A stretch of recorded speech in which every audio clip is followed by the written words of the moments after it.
Hey everybody, I thought I would do a talkie video today. I know most of the time my videos are sped up with music and that's cool, I like to do those, but I thought I would say hello. And I thought we'd work through this project together. I'm going to alter a faceplate, and this is really one of my favorite things to do. I just think it's enjoyable, it's not that hard, it doesn't take an extremely long amount of time. I just really like it, so I thought I would share that with you today. So here's what I'm going to do to start. This is really slick, so I want to prepare the surface with heavy gesso. Now, for what I plan on doing to it, I don't really know that I need to do this step, but I'm going to, just in case I miss the spot. And you'll see what I mean in a little bit. So I'm going to give this a nice coating.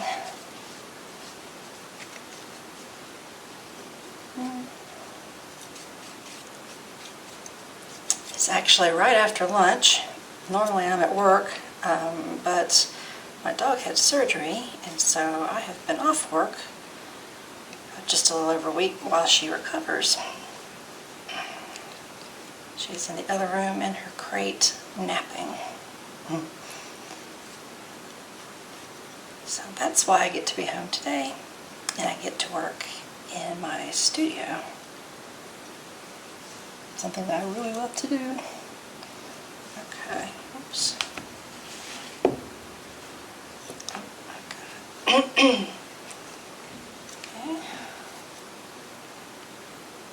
This little edge here.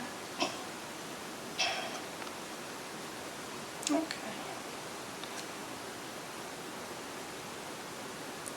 Definitely want to get inside here. We'll be adding color, and so I want to make sure the color has something to stick to, so. Okay. Should that do it? That might do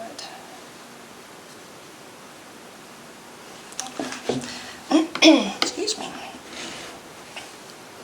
I think I'll go ahead and dry that before I move on to the next step. Okay, that's good. I'm going to be adding more gesso, so it doesn't have to be completely dry. This step you could also use modeling paste, but I'm using Art Basics Heavy Gesso, and it's so thick that it works great for what I'm about to do. And all I'm going to do is just use it to add texture. And I will show you what I mean by that. I'm just going to put it on rather thick and just use my palette knife to just pop it around and add texture. Can you see that? I hope you can see.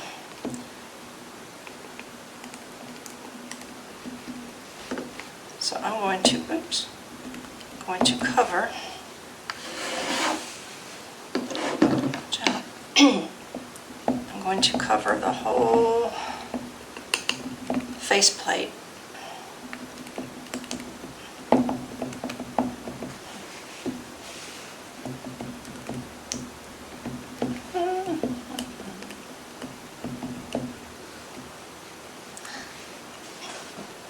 While I do this, I can tell you, my dog, like I said, had surgery on her leg, and we went to the vet yesterday. Yes, yesterday. And it's to get her staples out from the incision. And I was a little concerned because, dogs aren't supposed to lick their wounds because they can get infected and it can cause all kinds of problems. And she had had pulled the cone off at night, and she had been licking her leg, and it did not look good when I first looked at it. This was, I don't know, maybe Thursday or Friday last week. So I thought that can't happen again. Fortunately, she is still on an antibiotic, and I think that's really what really helped keep her from getting an infection, because it did look red. I have no idea how long she had been licking it, but I was so worried. I made a little, not harness, I'm not sure what you call it, a little covering for her leg so that she is not able to get to it. But I made sure that air could still get to it because I know I'm not supposed to completely cover it. It needs the air to get to it to help it heal and whatever it does, I don't know, come together, form a, come on Gina, what's the matter with your brain? Scab. There you go, a scab or, whatever. I just knew that it needed to get air, so I made her a little something to put on her leg and Velcro, oops, I didn't mean to do that, and Velcro to her so she could not do that again. She's not overly happy about wearing it, but oh well, she shouldn't have licked her leg. So we went to the vet and I was a little hesitant. It did look a lot better by then, but I don't know, it still looked a little, oh, can you see? Still looked a little funky to me, so I was very pleased when they brought her back in and said that the surgeon said it looked really good. So I was like, whew, because I was thinking, Bendy, you're going to get us in trouble. But we didn't. And I told them about what happened, and even, I don't know, it looks a lot better, but the skin still looked a little weird to me. It didn't look like it did before. But the I don't know what you call him. She's not a surgeon. Associate? I don't know. That's probably not right. I'm sorry. If you're one of these people, I apologize. I'm not calling your title right. The lady who came in and I was talking, that was telling me what was going on, I told her about it, and she said that the surgeon didn't say anything. She said she looked at the leg and looked at everything and said it looked great, so I was very relieved. Because this, surgery is expensive, and the last thing I wanted is for, something else to happen. One, I don't want her to get sick and make her leg any worse than it already is, because healing from that is hard enough. But, also, I didn't want to have to pay for additional treatment, because it's really expensive. Unfortunately, I did not have insurance for her, and since she had her other leg done last year, I kind of looked at the insurance for pets, but this would have been considered a pre-existing condition. Isn't that crazy? Because they had told me last year that this one had a partial tear. So I knew, this was going to have to happen at some point. So, no insurance. No insurance for her. But that's okay. We'll figure it out. The good news is that we had the surgery. She is mending well, and she hopefully will not be in any more pain and will be able to run and play and enjoy her puppy dog life. That's what's important. Okay. Enough about Bendy. But look, I'm just about done. Oops. It's kind of hard to tell a little bit if I'm getting everything. But yeah, you can see I'm not, I'm sitting here talking while I'm doing it. I'm not paying particular attention. Just want to make sure everything is covered. I got lots of good peaks because texture's, the big seller on this piece. And let me get right around the holes. Okay.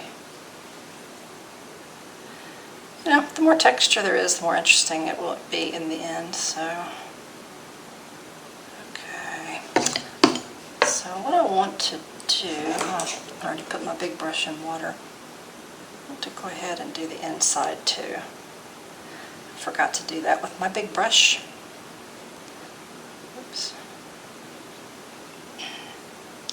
Whoa. I have to be careful. I don't want it, I want it to keep it smooth because I don't want anything to interfere with the light switch fitting through there, because You know, that's the whole point. Excuse me. Okay. That's good. I mean, you know, I just didn't want it to be bare. So that one has a lot of stuff in it.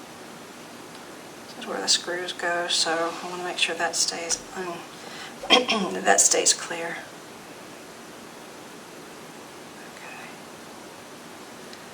I used a palette knife, but you could use a brush to get the same effect. I mean, probably a bigger one than this, but you know, if you don't have a palette knife, don't worry, you can still do this.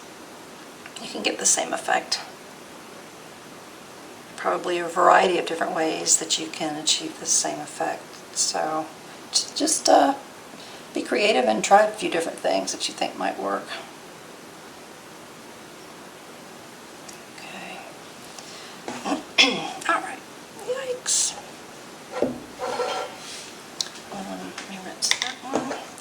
And I think I want a few more peaks over here.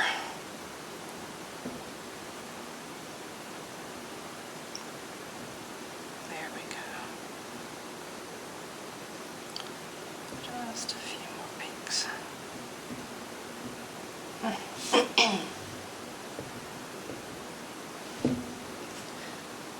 Okay. All right, I think that will do it.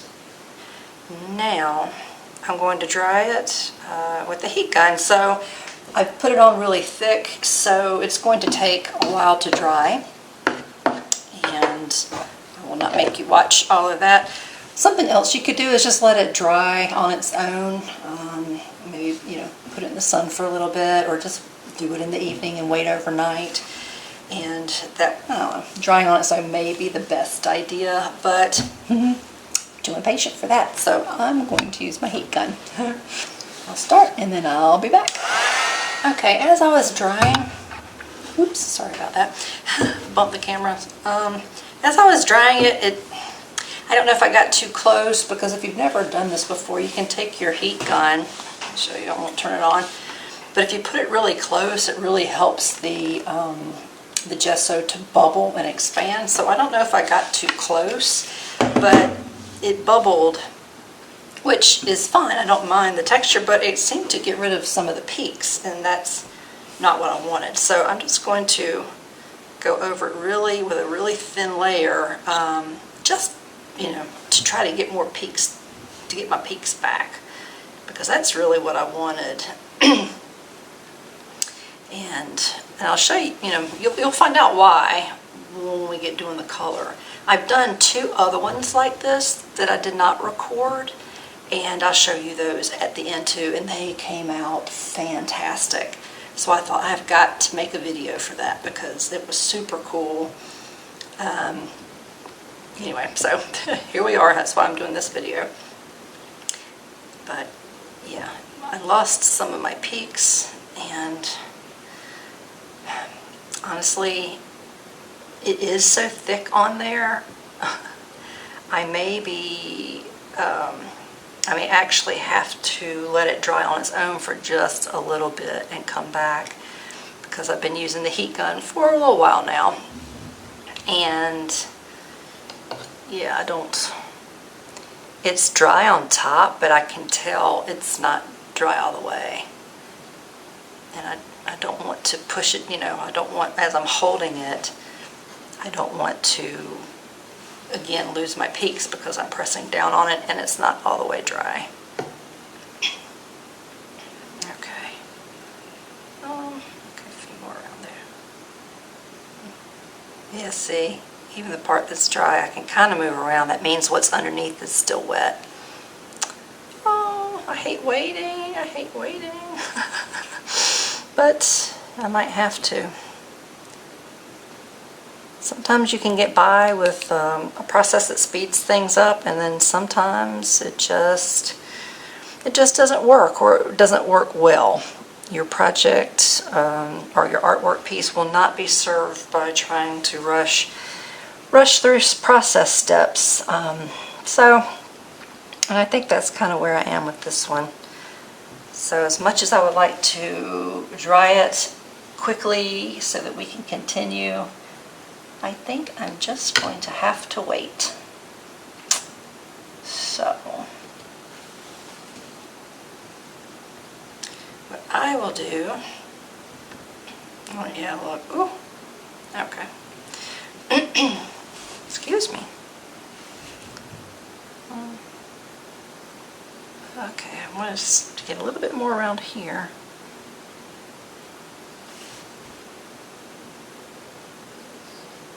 Okay, I know, you know, you can drive yourself crazy trying to make things perfect.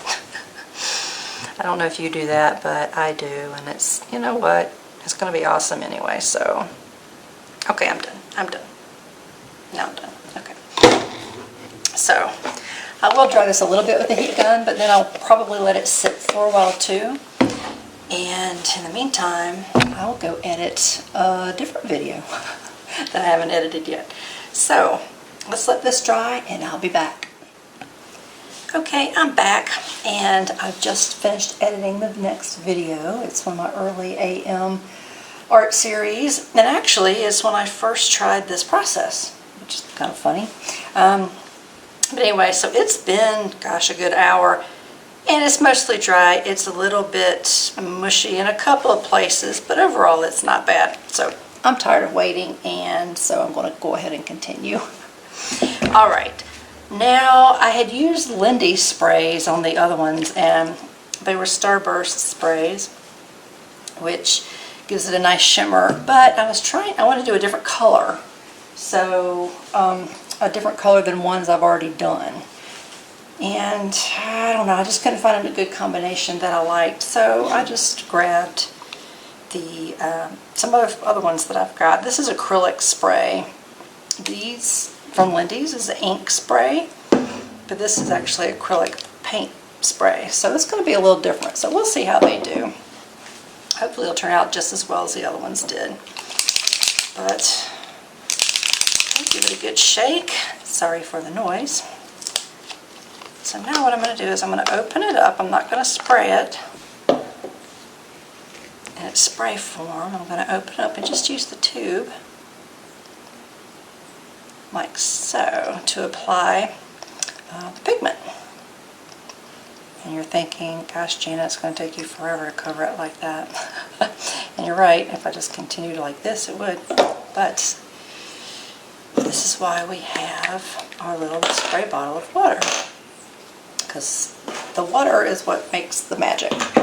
So, I'm sorry, I was just off camera. Oh, so here you go. So you can see this is what I added. So I'm going to add the water now.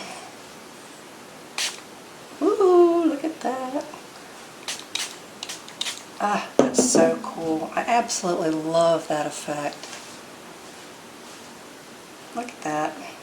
And you can just tilt it and wherever you want it to go. Or you can just let it, I'm sorry, I keep getting out of the frame. Or you can just let it go however it wants to go. I like to kind of help it along sometimes. Let's see, I think I want, let's go this way. I'll make sure I'm in frame this time so you can see. Now you gotta be super careful when you take your lid off your spray bottle because it's so easy to knock it over and then you'll spill it everywhere. And if you're like me and you're a real klutz, then that's like super likely to happen. Okay. Okay, let's add our water. Oops, sorry.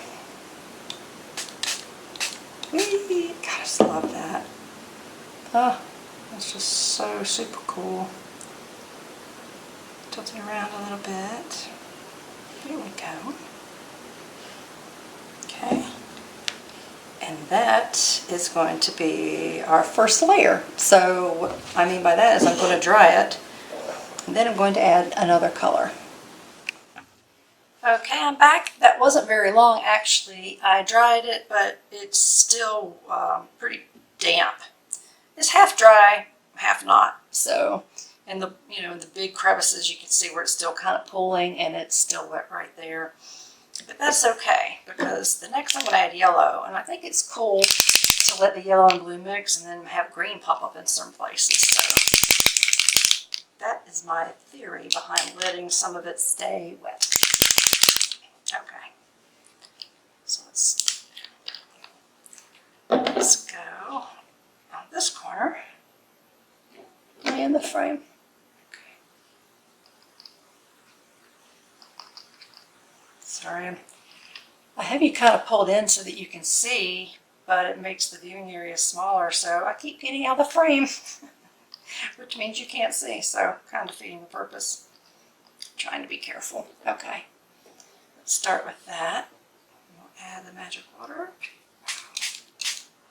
Nice. Okay, here we go. And look, there's our green forming. I love playing with pigment. Okay. Nice. I'll add a little more yellow down here. Of course, as I add water, it thins it out. So, oops. So sometimes it takes going back and adding it, spraying it, and adding it and spraying it until you get it to the color that you like. Now, okay, I'm going to help it just a little bit get to the very edge. There's a little ridge right here, and it's not letting the color go over. Okay. See if there's left. Oh, good. I can still move the blue around too. Okay. Yay! We'll make some green. Let's go over here. I do have some water right off to the side, so oops. I guess I didn't clean it all the way. It's adding green. Okay. Okay. Very good. All right, let's do this corner. It's important to shake up your sprays really well, especially anything with a shimmer. As you see the bottom, so all the shimmer falls to the bottom. So, especially if they sit for a long time, you have to really give them a good shake before you start to use them. Okay, oops, come here. Come here. I've moved Bendy in here with me. She's laying down on a little mat by the window, which is a little bit dangerous because she gets riled up when she sees other dogs. Yeah, people she likes, well, actually not people, most people, as she watches them walk by her house, she takes the whole guard dog thing very seriously. Okay, so if she barks, I'm sorry, I'll try to edit that out. Okay, here we go, let's do the magic. Yay! Okay, and then you can see it got real thin again, so.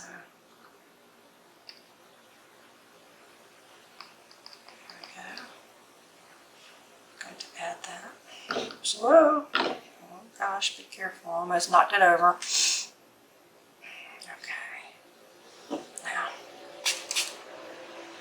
I know, I just.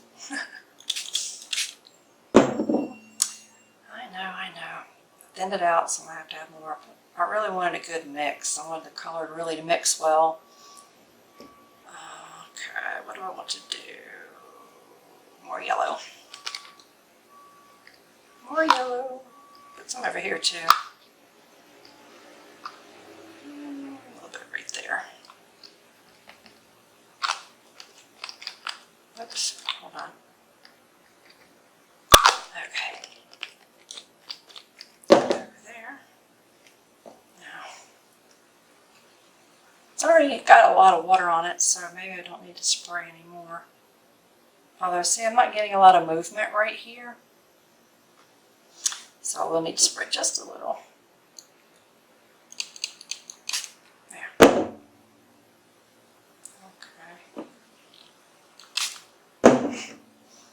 And there.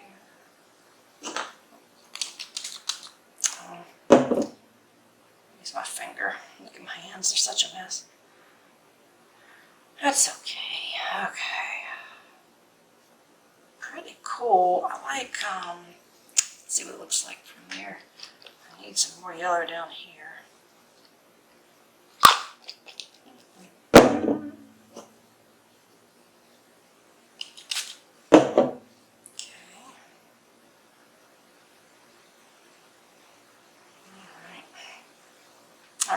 I want to add more blue. Oops.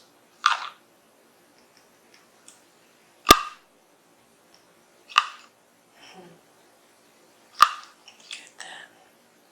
You can also tap. Oops. You can also tap it too. All right. It goes everywhere when you do that, but that's another way to apply it if you don't want to risk touching the tube onto the paint. Because sometimes if it's not dry, you can pick up a little bit of the other color, and when you put it back into your paint, you've now carried a different color in. So that is something to think about. So you can just kind of flick it on. This one drip. Where's my other one? Hold on. Oh, it's right here. This is an old hair. It was John Frieda Frizzies. Well, when it ran out, I cleaned it out real well, and because it had such a nice fine mist. So, hey, recycle, reuse, right? Okay. Just kind of big. It's not quite as easy to use as the other one. Oh, wow, here we go. Okay. Keep missing the spot. Okay, there we go. Okay.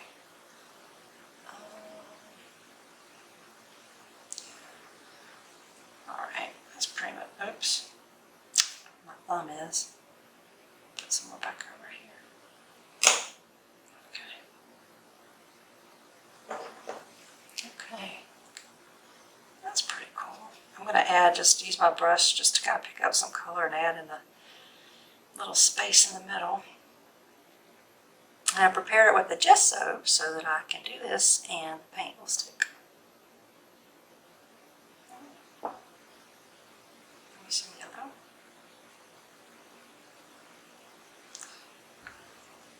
What about some blue? It's not already tainted in green. No, okay.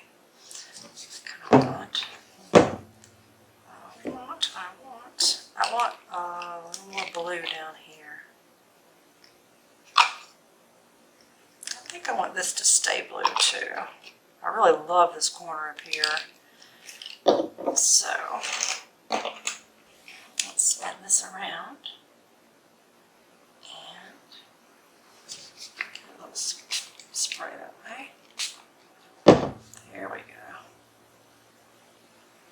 Tilt it this way some.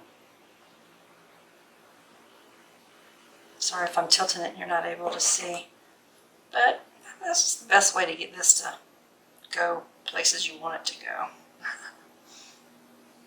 Okay, that's pretty cool. I like that. Check my edges. Looks a little pale over here. It will lighten, of course, when I dry it. But I haven't dried it yet, and this is already pretty pale. So I'm going to give it a little bit of a little dab over here too. Okay. If I can do it without touching it, that's probably where I was holding it. Oh no! Oops. I'm going to help it again. I love it mixing with the green, but you know, I want the yellow to be just yellow some places too. Okay. And not bad, not bad. I want a little bit of, see if I can get some just yellow here.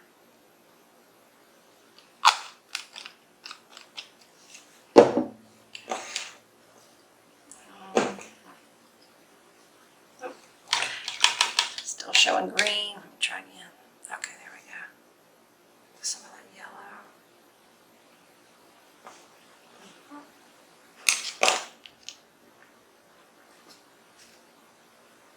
Still.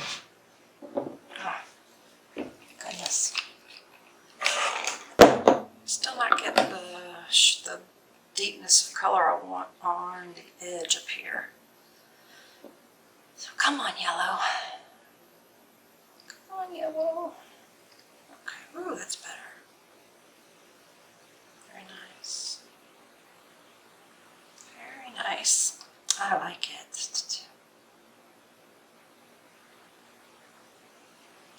You know, you can always do it, have it be pale. That would be really neat too. I just, the other ones I did were so vivid. The colors are just so pow. And I really liked it, so I thought I would kind of go for that effect again. Like it, like it, like it. Nice. Wow. Okay. That's pretty wet, so I'm going to give it a dry and I'll come back. Okay, that's mostly dry.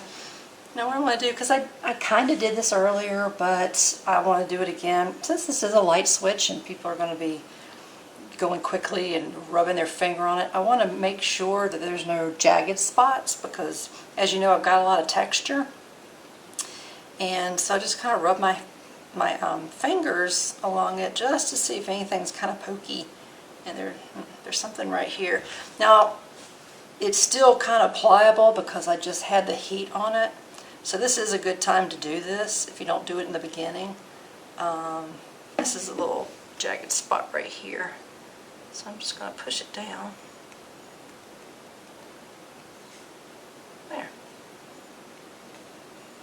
Okay. I mean, I don't want to get rid of all the peaks, but you don't want it to be super like pointy and scratch anyone either.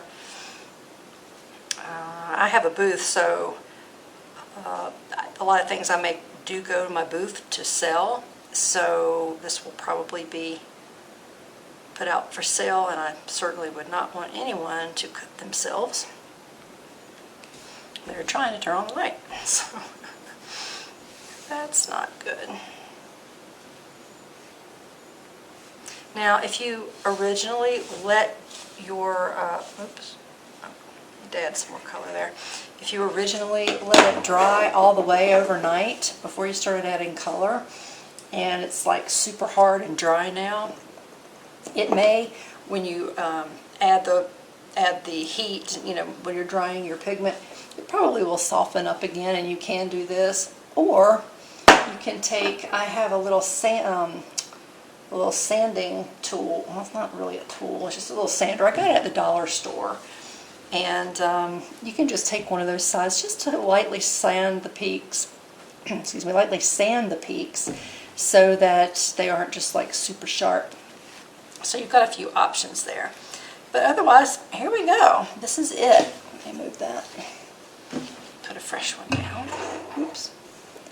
Okay.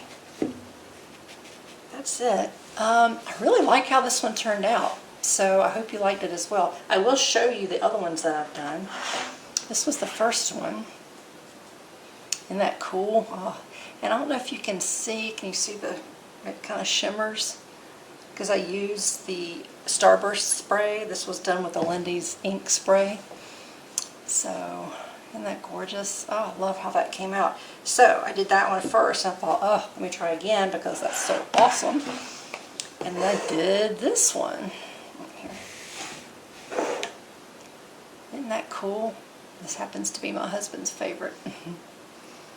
But that came out really, really cool. So after that I thought, you know what?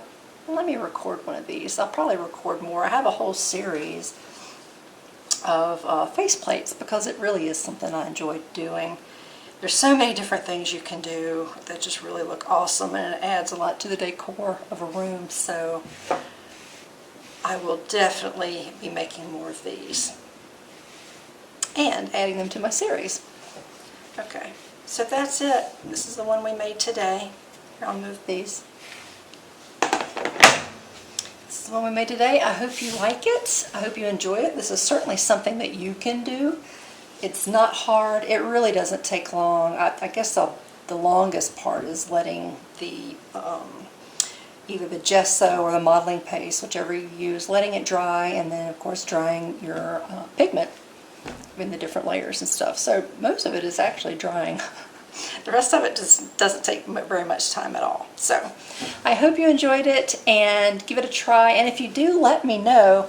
And in the comments section, let me know which is your favorite of these that I've done so far. Okay, this is the one we did today, but this will be 1, 2, 3.